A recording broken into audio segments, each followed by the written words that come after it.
Há lugares no mundo onde o tempo parece ter sido arrancado à força. Onde o silêncio não é vazio, mas pesado. Onde o chão guarda mais memória do que qualquer livro jamais poderia conter. Treblinka é um desses lugares. Diferente de outros campos nazistas que deixaram ruínas, muros, torres e trilhos ainda visíveis, Treblinka foi quase completamente apagada. Não por descuido da história, mas por intenção. Um esforço sistemático para eliminar não apenas vidas humanas, mas também qualquer vestígio de que aquelas vidas um dia existiram.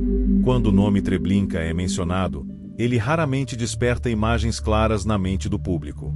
Não há portões famosos, não há frases de ferro forjado, não há fotografias icônicas de libertação. O que há é algo muito mais perturbador: a ausência. Um campo que funcionou quase exclusivamente para matar, e que foi destruído justamente porque cumpriu sua função com eficiência aterradora. Entre 1942 e 1943, em menos de 18 meses, Treblinka tornou-se o destino final de centenas de milhares de pessoas. Homens, mulheres, idosos e crianças chegaram ali acreditando que estavam sendo realocados. Muitos sequer sabiam o nome do lugar. Poucos sobreviveram tempo suficiente para entendê-lo. Este não é um vídeo sobre batalhas. Não é um vídeo sobre estratégias militares. Não é um vídeo sobre tanques, aviões ou generais. Este é um vídeo sobre um mecanismo de morte industrial, criado com frieza administrativa, executado com brutalidade cotidiana e ocultado com precisão burocrática. Um lugar onde a morte não era um efeito colateral da guerra, mas o objetivo central. Treblinka não foi um campo de trabalho no sentido tradicional. Não foi um campo de prisioneiros de guerra. Não foi uma prisão. Foi um campo de extermínio. Um dos 3 principais centros da chamada Operação Reinhard, o plano nazista destinado a eliminar os judeus do território polonês ocupado. Aqui, o processo era rápido. Trens chegavam. Pessoas desciam. Ordens eram gritadas. Bagagens eram deixadas para trás. E em poucas horas, às vezes em poucos minutos, vidas inteiras eram encerradas. Não havia registro formal. Não havia julgamento. Não havia retorno. O mais perturbador talvez seja isto: Treblinka funcionava como uma engrenagem silenciosa. A maioria da população alemã jamais ouviu falar dele durante a guerra. Muitas vítimas morreram sem nunca saber onde estavam. E após o conflito, durante anos, o mundo falou pouco sobre ele. Enquanto Auschwitz se tornou símbolo do horror nazista, Treblinka permaneceu, por muito tempo, à margem da memória coletiva. Não por ser menos mortal, mas justamente por ter sido mais eficiente em apagar seus rastros. Neste vídeo, vamos reconstruir o que foi Treblinka, como surgiu, como funcionava, quem eram as vítimas, quem eram os algozes. E por que lembrar desse lugar não é apenas um dever histórico, mas um alerta permanente. Porque Treblinka prova que o horror não precisa ser visível para ser absoluto, que o silêncio pode ser tão ensurdecedor quanto os gritos, e que a ausência de ruínas não significa ausência de crime. Aqui, onde hoje há árvores, pedras e memoriais simbólicos, existiu um dos maiores assassinatos em massa da história humana. E enquanto houver quem conte essa história, Treblinka não será esquecida. Para compreender Treblinka, é necessário primeiro entender que ele não surgiu do acaso. Ele não foi improvisado. Ele não foi uma consequência inesperada da guerra. Treblinka foi planejada, pensada, desenhada como parte de um projeto maior, frio e burocrático, que tratava o assassinato em massa como um problema administrativo a ser resolvido com eficiência. Esse projeto tinha nome: Operação Reinhard. Após a invasão da Polônia em 1939, milhões de judeus passaram a viver sob ocupação nazista. Nos primeiros anos da guerra, o regime alemão ainda experimentava diferentes formas de repressão: guetos superlotados, trabalho forçado, fome deliberada, execuções em massa realizadas por unidades móveis, os chamados Einsatzgruppen. Mas essas ações, apesar de brutais, eram consideradas lentas, visíveis demais e psicologicamente desgastantes até mesmo para os próprios executores. A solução encontrada pelo regime foi criar centros fixos de extermínio, localizados longe dos grandes centros urbanos, conectados por ferrovias e operados com sigilo absoluto. A morte deixaria de ser um ato caótico e passaria a ser um processo industrial. Treblinka foi um desses centros.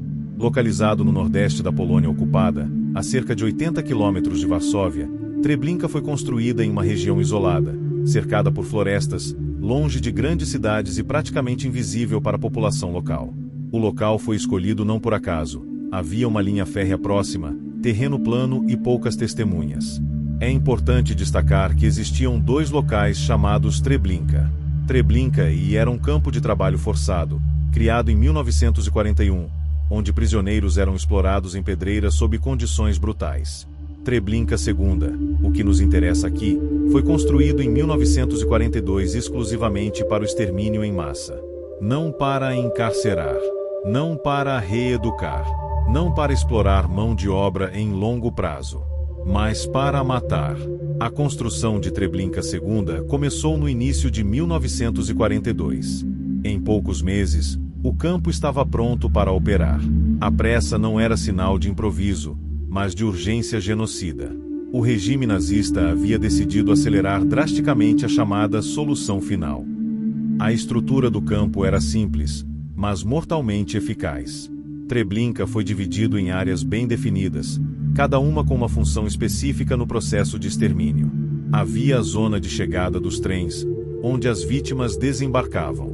Havia áreas administrativas, depósitos de bens roubados, alojamentos para guardas, e separada do restante do campo por cercas e vegetação, a área de morte propriamente dita. Tudo era pensado para enganar. Quando os trens chegavam, os deportados eram recebidos por guardas que gritavam ordens rápidas, muitas vezes em tom de falsa normalidade. As pessoas eram informadas de que estavam em um campo de trânsito. Diziam que precisariam se registrar, tomar banho e seguir viagem para campos de trabalho no leste. Placas falsas, horários simulados e até mesmo uma estação cenográfica foram criados para reforçar a ilusão. O objetivo era evitar pânico, resistências ou revoltas. Quanto mais calmas as vítimas permanecessem, mais rápido o processo funcionaria. Os recém-chegados eram separados por gênero. Homens de um lado, mulheres e crianças do outro.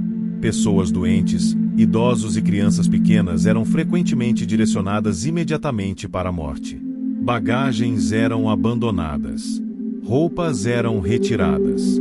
Objetos de valor confiscados. Tudo era catalogado, separado e enviado para a Alemanha. Nada era desperdiçado, nem mesmo o cabelo humano.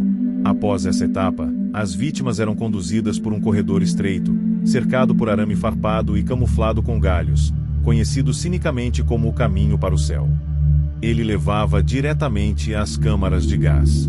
As câmaras de Treblinka eram inicialmente pequenas e improvisadas, mas logo foram ampliadas para suportar milhares de pessoas por dia. Diferente de Auschwitz, onde se utilizava Zyklon B, Treblinka empregava motores a combustão que produziam monóxido de carbono. O gás era canalizado para dentro das câmaras fechadas, onde as vítimas morriam asfixiadas em poucos minutos. O processo era contínuo. Trens chegavam. Pessoas morriam. Corpos eram removidos. E tudo recomeçava. Durante o auge de sua operação, Treblinka chegou a assassinar dezenas de milhares de pessoas em poucos dias. O ritmo era tão intenso que o campo frequentemente enfrentava problemas logísticos para lidar com a quantidade de cadáveres. Inicialmente, os corpos eram enterrados em valas comuns gigantescas. Mais tarde, por ordens diretas da liderança nazista, essas valas foram abertas novamente e os corpos queimados, numa tentativa de apagar evidências do crime. Pouquíssimas pessoas sobreviveram tempo suficiente para testemunhar o funcionamento interno do campo. Aqueles que eram mantidos vivos temporariamente, os chamados Sonderkommandos, eram forçados a trabalhar na remoção de corpos, limpeza das câmaras e separação de bens. Sabiam que sua sobrevivência era apenas temporária. Treblinka não foi apenas um local de assassinato. Foi um local de desumanização absoluta. Um espaço onde o indivíduo deixava de existir segundos após descer do trem. Nesta primeira fase de funcionamento, o campo já havia cumprido uma parte significativa de seu objetivo genocida. Comunidades inteiras desapareceram. Famílias inteiras foram exterminadas sem deixar vestígios físicos. E ainda assim, O pior ainda estava por vir. Com o passar dos meses, Treblinka deixou de ser apenas um centro de extermínio. Tornou-se um lugar onde a morte era rotina, previsível, organizada em turnos e planilhas. Para os oficiais nazistas, o campo funcionava como uma máquina eficiente. Para aqueles que ainda permaneciam vivos dentro dele, era um espaço onde o tempo perdia sentido e o futuro simplesmente não existia. Os poucos prisioneiros mantidos vivos tinham funções específicas. Alguns eram obrigados a trabalhar na separação de roupas, outros na extração de dentes de ouro dos cadáveres, outros na limpeza das câmaras de gás. Havia grupos encarregados de transportar corpos, cavar valas ou alimentar as fogueiras onde os cadáveres eram queimados. Esses prisioneiros sabiam a verdade. Sabiam que não havia saída. Sabiam que ninguém era libertado. Sabiam que, cedo ou tarde, seriam mortos para não deixar testemunhas. Essa consciência constante moldava o cotidiano de Treblinka de uma forma única. O medo não era apenas da morte, mas da espera pela morte. Ainda assim, mesmo nesse ambiente de aniquilação total, algo inesperado começou a surgir: a resistência. Ela não nasceu do otimismo, nem da esperança de sobrevivência. Nasceu do desespero absoluto, da certeza de que morrer em silêncio era exatamente o que os algozes esperavam. Entre os prisioneiros forçados ao trabalho, alguns começaram a trocar informações em segredo. Observavam os guardas, contavam armas, identificavam rotinas. Sabiam que uma fuga em massa era praticamente impossível, mas também sabiam que qualquer ruptura no funcionamento do campo já seria uma vitória. A revolta começou a ser planejada lentamente, quase invisível aos olhos dos guardas. Ferramentas eram roubadas. Chaves eram copiadas. Pequenas quantidades de armas foram obtidas por meio de subornos, trocas ou descuidos. Tudo isso sob risco constante de execução imediata. O plano não era sobreviver em massa. Era romper o silêncio. Em 2 de agosto de 1943, o plano foi colocado em prática. Naquele dia, parte dos guardas estava ausente, aproveitando o calor para se banhar no rio Bug. Os prisioneiros conseguiram acesso ao depósito de armas.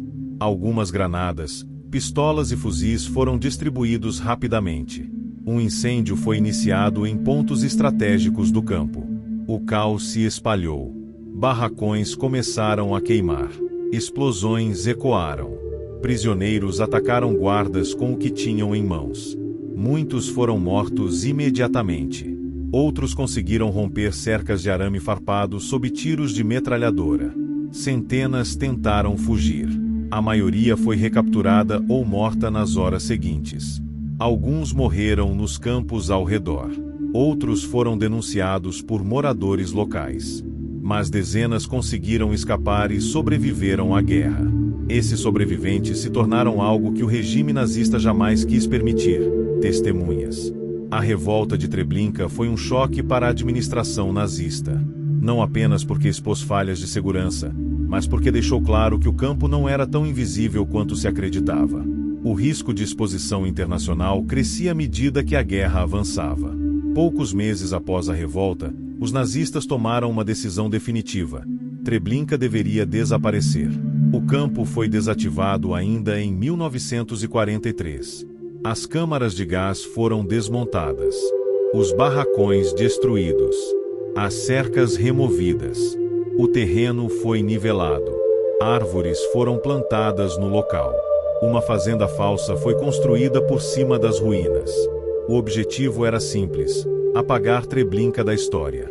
Nenhuma placa, nenhuma estrutura visível, nenhuma prova concreta de que ali havia existido um dos maiores centros de assassinato em massa da história humana. Os últimos prisioneiros foram mortos. Não houve libertação. Não houve evacuação. Houve apenas silêncio. Mas o silêncio não durou. Após a guerra, os testemunhos dos sobreviventes começaram a emergir. Relatos fragmentados, dolorosos, muitas vezes desacreditados por quem não conseguia compreender a escala do horror. Investigações foram conduzidas. Julgamentos ocorreram, embora muitos responsáveis jamais tenham sido punidos. Estima-se que cerca de 870 mil a 900 mil pessoas tenham sido assassinadas em Treblinka, a esmagadora maioria judeus, além de ciganos, prisioneiros de guerra e outros grupos perseguidos. Em pouco mais de um ano de funcionamento, Treblinka matou quase tanto quanto Auschwitz levou anos para alcançar. Treblinka não deixou chaminés famosas. Não deixou estruturas preservadas. Não deixou grandes ruínas visíveis. E talvez por isso seja ainda mais perigosa. Porque o que não se vê é mais fácil de negar. O que não está de pé parece nunca ter existido. Mas Treblinka existiu. E funcionou exatamente como foi planejada. Quando Treblinka foi encerrada, não houve libertação. Não houve soldados abrindo portões, nem multidões sendo salvas no último instante. Houve apenas destruição deliberada, silêncio forçado e a tentativa consciente de apagar um crime da história. Ao contrário de outros campos, Treblinka não sobreviveu fisicamente à guerra. Ela foi desmontada, enterrada e camuflada. O regime nazista compreendia muito bem o que havia sido feito ali, e compreendia também que aquilo não poderia permanecer visível. Treblinka precisava desaparecer, porque sua simples existência era prova de um assassinato em escala que não poderia ser justificado como excesso de guerra, erro tático ou consequência inevitável do conflito. Treblinka não foi um campo de prisioneiros que saiu do controle. Não foi um local onde mortes ocorreram por negligência. Não foi um efeito colateral. Foi um lugar criado exclusivamente para matar. Cada trilho, cada cerca, cada barracão e cada ordem gritadas ali tinham um único propósito. As pessoas não chegavam para viver alguns meses. Chegavam para morrer no mesmo dia. Muitas sequer sabiam o nome do lugar onde estavam. Muitas morreram acreditando que ainda seriam transferidas. Outras morreram sem entender por que aquilo estava acontecendo. A ausência de Treblinka no imaginário popular, durante muitos anos, não é coincidência.